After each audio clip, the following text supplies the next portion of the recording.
তারা কি চেয়েছিল? তারা চেয়েছিল একটা পরিচ্ছন্ন সমাজ, যেখানে চুরি চামারি অপরাধ থাকবে না, চাঁদাবাজি, লুণ্ঠন, ধর্ষণ, খুন চলবে না, নতুন নতুন আয়নাঘর আর তৈরি হবে না, বরঞ্চ এটা হবে মানবিক বাংলাদেশ, মানুষের বাংলাদেশ, সাম্যের বাংলাদেশ, বৈষম্যহীন বাংলাদেশ। এমন একটা বাংলাদেশ গড়ার জন্য আমরা কমিটেড। আমাদের 34,000 ভাই বোন এবং সন্তান তারা পঙ্গু হয়ে গিয়েছেন। আমাদের হিসাব অনুযায়ী 502 জন তারা 2 নয়ন গুলিবিদ্ধ হয়ে অন্ধ হয়ে গেছেন।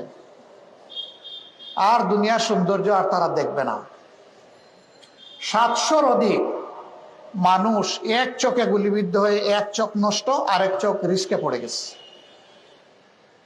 250-র মতো মানুষ যাদের মেরুদণ্ডে গুলি লেগেছে, তারা এখন অবশ হয়ে নিজের ঘরে, না হয় হাসপাতালের বেডে। কারো 2 পা অবশ, কারো 4 অঙ্গ অবশ। এরা এখন উঠে বসতে পারেন না। খাওয়া, পেশাব, পায়খানা, গোসল, সব কিছু, নামাজ, এভরিথিং এখন তাদের বিছনায়। আজীবনের জন্যে তারা অসহায় হয়ে গেল। অথচ তাদেরও তো আমাদের মতো প্রাণচঞ্চল জীবন ছিল।